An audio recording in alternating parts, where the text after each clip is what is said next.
Last Friday একটা কাজ পড়ে যাওয়ার জন্য সাডেন প্ল্যান হয়ে গেল দাদাভাইয়ের ওখানে যাব। কাউকে বলাও ছিল না, শুধু দাদাভাইকে ছাড়া। আর গিয়ে দেখি যে এনাদের তাণ্ডব, মানে সাডেনলি পাবলোর জন্মদিনের পর এবার ফার্স্ট গেলাম। মাঝখানে কিছুটা দিন গ্যাপ ছিল, তো সাডেনলি মনে হলো যে দুজনেই যেন কীরকম একটা বড় হয়ে গিয়েছে। আর তাড়াতাড়ি যাওয়ার জন্য কোনো গিফট নিয়ে যেতে পারেনি পিপিন, সেই জন্য একটু দুঃখ তো হয়েছে। পাবলো তো অত কিছু বোঝে না, তো আমাদের পুপুনের একটু মনে হয়েছে যে পিপিন আমার জন্য গিফট আনেনি, বাট সেটা কম্পেনসেট হয়ে গিয়েছে এই যে গল্প করে আড্ডা দিয়ে। আর সাডেনলি এবারে গিয়ে দেখলাম যে বদমাইশিতে আরও অনেক কিছু অ্যাড হয়েছে। আগের বারে গিয়ে দেখেছিলাম যে খাট থেকে নিজে নিজে নামতে শিখেছে।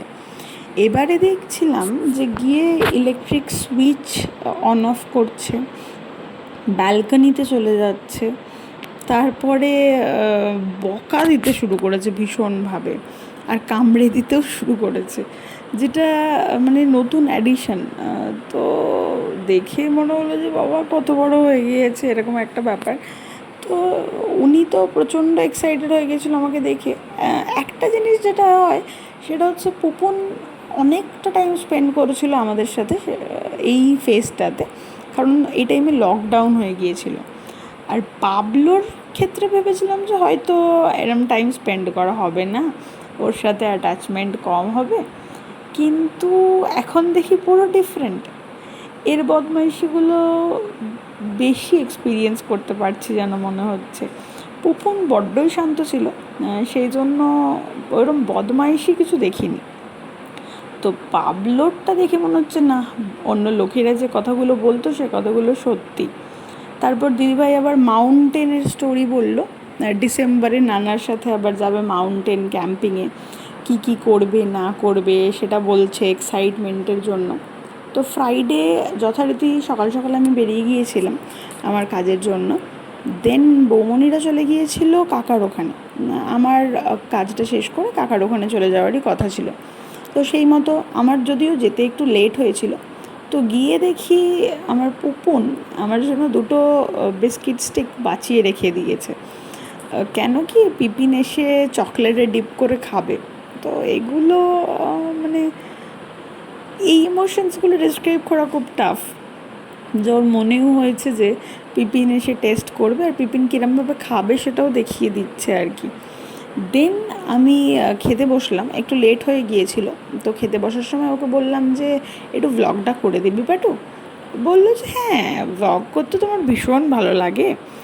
এইবার ওকে ভ্লগ করতে দেওয়ার একটা টাফ কাজ হচ্ছে, ও একটা ভিডিও 20 মিনিটসের কম রেকর্ড করে না। এবার যদি ওকে সেই টাইমটাতে বলা হয় যে বন্ধ করে দে, ভীষণ রাগ হয়ে যায়। আর ওই ভিডিও ক্লিপটা যদি আমি না অ্যাড করি ভ্লগে, তাহলে তোমার গর্দান যাবে। তো সেই জন্য ওনার নেওয়া কিছু ক্লিপ অ্যাড করতে হলো। উনি রাস্তা দেখাচ্ছেন, মানুষজন দেখাচ্ছেন, সব কিছু দেখাচ্ছেন। দেন আমি বললাম যে তাহলে তুই আমাকে ফোনটা দিয়ে দে আর আমি তোর একটু ক্লিপ নিই। তার মাঝখানেই দেখি ছোটা এন্টারটেন করছে পাবলোকে লুকোচুরি খেলে। এই মনে হলো সেদিন নার্সিংহোম থেকে নিয়ে এলাম পুচকুটাকে, আর এর মধ্যেই একটু একটু কথা বলছে, নিজে নিজে হাঁটছে, কীরকম যেন মনে হচ্ছে পুপুনের ছোটোবেলাটা আবার রিলিভ করছি। আর আমাদের দেরিও হয়ে যাচ্ছিলো, 5টার মধ্যে বেরোতে হতো, নাহলে তাড়াতাড়ি বাড়ি ফিরতে পারতাম না। দাদাভাইয়ের অফিসের ওখানে যাওয়ার কথা ছিল। ওটা একটা তাড়াহুড়ো কাজ করছিল। তো মাঝখানে বৌনি একটুখানি ন্যাপ নিয়ে নিয়েছিল, কারণ এই তাণ্ডবের চক্করে তো আর নেওয়া হয় না। আর আমার একটাই কিউরিওসিটি ছিল যে একটু হাঁটতে আমি দেখব, কারণ আমি শুধু শুনেছি। আমার সামনে যতবারই দাঁড় করানো হয়েছে ততবারই কী করছে, বসে পড়ছে, হাঁটছে, আর না কোনো কিছু ধরেই হাঁটছে। তো এই মোমেন্টসগুলো না একটা স্পেশাল মেমোরি ক্রিয়েট হয়, কারণ পুপুন লকডাউনের সময় থেকেই একটু একটু করে হাঁটতে শুরু করলো, কথা বলতে শিখলো। তো মানে এটা খুব প্রিশিয়াস পার্ট আমাদের লাইফের। দেন আমি দুটো চেলা চামুন্ডাকে নিয়ে বেরিয়ে পড়লাম, কারণ কি ওর মা তার মধ্যে দুধ রেডি করবে, জামা কাপড়টা ঠিক করে গুছিয়ে নেবে, ছোটা রেডি হবে, কারণ আমাদের 5টার মধ্যে বেরোতেও হবে। তো বেরিয়ে যেটা হলো, দিদিভাইয়ের মনে হচ্ছিলো যে রবীন্দ্রনাথের গানে একটা নাচ আমি করি। তাই রাস্তার মধ্যেই শুরু হয়ে গেছিলো রবীন্দ্র জয়ন্তীর জন্য ডান্স প্র্যাকটিস। দেন আমরা আবার তাড়াহুড়ো করে চলে এলাম, কারণ আমাদের লেট হয়ে গেছিলো আসতেও, বৌমনি ফোন করাতে। এসে তাড়াতাড়ি করে আমাকেও ফ্রেশ হতে হতো, কারণ আমি খেয়েই শুধু চলে গেছি, মুখ টুক কিছু ধুইনি। তো এসে রেডি হওয়ার জন্য 5 মিনিটস ছিলাম, বাথরুমে গিয়ে রেডি হচ্ছিলাম। ওমা, তার মধ্যে থেকে একজনা কাকাদের ঘরের ফার্নিচার সরিয়ে দিচ্ছে। দেন যথারীতি সেগুলোকে ঠিকঠাক করে বেরোলাম আমরা। বেরিয়ে যেটা ম্যান্ডেটারি হচ্ছে ভ্লগিং ফর মোস্ট, আরেকজন হচ্ছে ঘুমিয়ে পড়েছিল তার আগে, এত তাণ্ডব করে ওনার ছিল না আর এনার্জি। সেই জন্য পিপিনের দায়িত্বে ছিল পাবলো। পুপুনের একটু তো প্রবলেম হচ্ছিল, কিন্তু ওই আর কি, বড় তো অ্যাডজাস্টমেন্ট ওকে করতে হবেই। সেই জন্য তো গিয়েই মোট কথা মেট্রো স্টেশনে দাঁড়িয়েই বলছে আমার খিদে পেয়েছে বলে আগে কোথায় যেতে হবে, আমরে। দেন হচ্ছে এতদিন বাদে পিপিন একসাথে যাচ্ছে, এটার এক্সাইটমেন্টটাও রয়েছে। যদিও আমরা স্টেশনে উঠতে উঠতে মেট্রো মিস করেছিলাম, তাও এই ফার্স্ট টাইম হলো যে অন টাইমে দাদাভাইয়ের অফিসের নিচে চলে গিয়েছিলাম। তো দাদাভাইও শকড হয়ে গেছিলো যে এত অন টাইম কী করে তোরা চলে এলি, এরকম একটা ব্যাপার। তো আরেকজন এক্সাইটেড হচ্ছিল, ছোটোজন বুঝতে পারছিল না যে কোথায় যাচ্ছে, বড়জন তো বাবাকে দেখবে বলে এক্সাইটমেন্ট যখন তুঙ্গে একবারে। তো ছোটো দেখে যাচ্ছিলো যে দিদিভাই কোলে উঠে গেল বাবার, আমি উঠতে পারলাম না।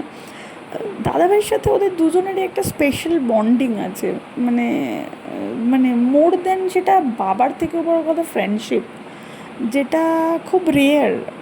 তো ওই দিদিভাই কোলে উঠে আদর খাচ্ছে, ওই জন্য ভাইও কী করে সেটা সহ্য করতে পারে, ভাইও উঠে পড়লো আদর খাবার চক্করে, আর একটু হিংসেমোর চক্করেও বলা যায়। তো দেন গিয়ে পিপিনের দায়িত্বে ছিল হচ্ছে পাবলো, পুপুনও, যদিও পুপুন ছিল ছোটার পাশে আর পিপিনের কাছে ছিল পাবলো, কিন্তু সেটা পুপুন কী করে সহ্য করতে পারে। তাও অনেকক্ষণ বলা হচ্ছিলো যে একটু ছোটার পাশে বস, আমি নিয়ে নেবো তোকে, নিয়ে নেবো।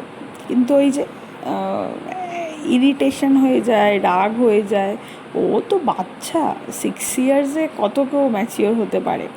তার মধ্যে আবার ভাইকে এন্টারটেইনও করতে হচ্ছিলো খেলনা দিয়ে, গান চালিয়ে, যেটা এখন নতুন অ্যাড হয়েছে যে গান শুনলে, একটু বেশ বিটওয়ালা গান শুনলে নাচে আবার উনি, যেটা মানে সত্যি পেকুরামের পুরোপুরি কোয়ালিটিটা ডেসক্রাইব করে।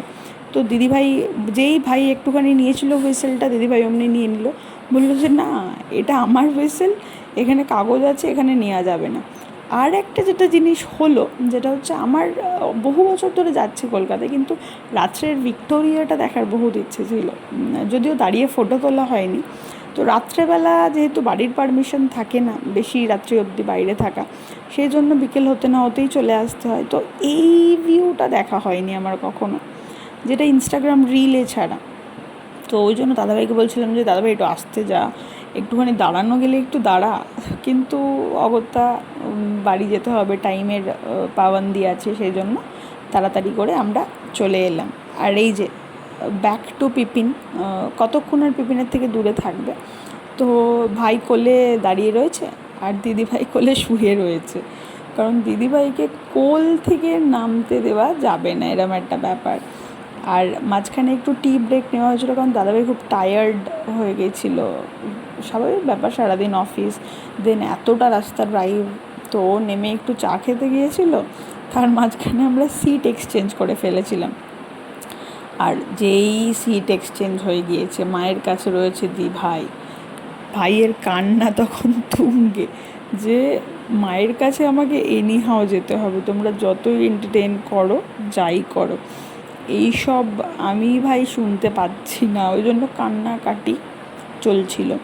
আর মাঝে দিদিভাইয়েরও ব্যাটারি ডাউন হয়ে গিয়েছিল, ঘুম হয়ে গিয়েছিল অর্ধেক, ঘুম থেকে উঠে মিষ্টি খাবে আর কি, সেই ক্যান্ডি ক্রাশের মতো বলসওয়ালা মিষ্টি পাওয়া যায় আসার পথে একটা দোকানে, এই যে সেই মিষ্টিটা ওনাকে খেতে দিতে হবে, তবে ওনার ঘুমটা কাটবে। আর সেই মুহূর্তে কী হয়েছিল, ভাই ঘুমিয়ে পড়েছিল, ওটা একটা খুব বড় ব্লেসিং হয়ে গিয়েছিল, কারণ নাহলে আমরা কেউই খেতে পারতাম না। ওনাকে আগে দিতে হতো, দেন যুদ্ধ করতে হতো প্যাকেটটা বাঁচানোর জন্যে, তারপরে খেতে পারতাম। তো পুপুন এবার ছোটাকে ডেসক্রাইব করে বলছে যে এটা কী মিষ্টি, ক্যান্ডি ক্রাশটা কী, সব কিছু ডেসক্রাইব করা হচ্ছে আর কি। দেন এতদিন বাদে বনুকে দেখেছে বিঙ্গো, তো আহ্লাদ তো একটু হচ্ছিল, একটু না ভীষণ রকমের হচ্ছিল। আবার নতুন একজনাকে দেখেছে, ছোটা যদিও আগে ভীষণ ভয় পেত বিঙ্গোকে দেখে, কিন্তু এখন ঠিকঠাক হয়ে গেছে, কারণ ও বুঝে গেছে যে এর মতো কেবলু কুকুর আর হয় না পৃথিবীতে। ওই একটুখানি গন্ধ শুকবে, লেজ নাড়াবে, ব্যাস, ওর সব আসে না। কারণ পুপুন ছোটোবেলায় ভীষণ অত্যাচার করতো খুশকে, তো ওদের বন্ডিংটা না ওইরমভাবেই হয়েছে, বিকজ কি দুজনেই 6 years হয়ে গিয়েছে, সেমভাবেই গ্রো করেছে। পুপুনের যখন 3 মাস ছিল তখন খুশ এসছে আমাদের বাড়িতে, তো ওই 3 মাস থেকে 6 বছর, তার মধ্যে লকডাউন পিরিয়ডটা খুশ আর পুপুনের বন্ডিংটা অনেকটা বেশি গ্রো করেছে। ওর সব ক্ষেত্রেই মনে হয় যে বিঙ্গো আমার সাথে থাকলে ভালো হতো, আর দাদাভাইয়ের সাথেও সেমভাবেই বন্ডিংটা গ্রো করেছে। দেন বিঙ্গোকে 1 সেকেন্ডও ছাড়া যাবে না, বিঙ্গো টয়লেট করতে যাবে সেটাও বনুকে নিয়ে যেতে হবে, বিঙ্গো খাবে সেটাও বনুকে নিয়ে যেতে হবে। দেন বিঙ্গো ঘুমানোর পর আমাদের ডিসাইড করা হলো যে আমরা লুডো খেলবো। এবার লুডো খেলাটাও একটা মুশকিল, লুডোয় কাটা যাবে না, কাটলেই ব্যাস রাগ, আর খেলবে না লুডো। সেই জন্য 1 রাউন্ড আমাদের বাদই হয়ে গেল, মোটামুটি আমি আর ছোটা জিতে যাচ্ছিলাম, সেটা রেগে মেগে বললো যে না আমি খেলবই না, বাদ দাও, আমার রুলসে খেলো। দেন আবার বিঙ্গোকে একটু ডিস্টার্ব করতে হবে, তো বিঙ্গোকে আদর করে কোলে নিয়ে, কোলে মাথা রাখ, চেপে ধরে, মানে ও যে কী অত্যাচার করে। আর খুশ মানে অদ্ভুতভাবে ওর সব কিছু সহ্য করে, সব কিছু মানে সত্যিই সব কিছু। তো দেন মামনি এতদিন বাদে দেখেছে বাবিনকে, তো মামনির একটুখানি আদর পর্ব চলছিল, চেপে ধরে আদর। মা একটু বেশি পার্শিয়াল যদিও পুপুনকে নিয়ে কেউ কোনো কথা বললেও সেটা মা একদম টলারেট করেন না, বলছে না ওইটা করতেই পারে না। তো ওই ঠাম্মা দাদু ব্যাপারটা আছে আর কি। আর এও জানে যে মামনি কিছু আমাকে হতে দেবে না, আর মামনিকে প্রোটেক্ট করে যাতে মামনির শরীর খারাপ না হয়, কিছু না হয়। মামনিকে ধরে ধরে নিয়ে যাওয়া, সিঁড়ি দিয়ে ওঠানো, পান না খেতে দেওয়া, যেটা একটা মোস্ট ইম্পর্ট্যান্ট পার্ট। তো এইগুলো দেখে না আমারও ঠাম্মার কথা মনে পড়ে যায় ভীষণ রকমের, কারণ ঠাম্মার সাথে আমার বন্ডিংটা ছিল মানে ঠাম্মাকে ছাড়া আমি ঘুমোতে পারতাম না। তো ওই আর কি স্পেশাল মেমোরিজ যা হয় সেরকমই হচ্ছে আর কি, আহ্লাদ পর্ব, দেন ঘুমোতে যাওয়া আর কি।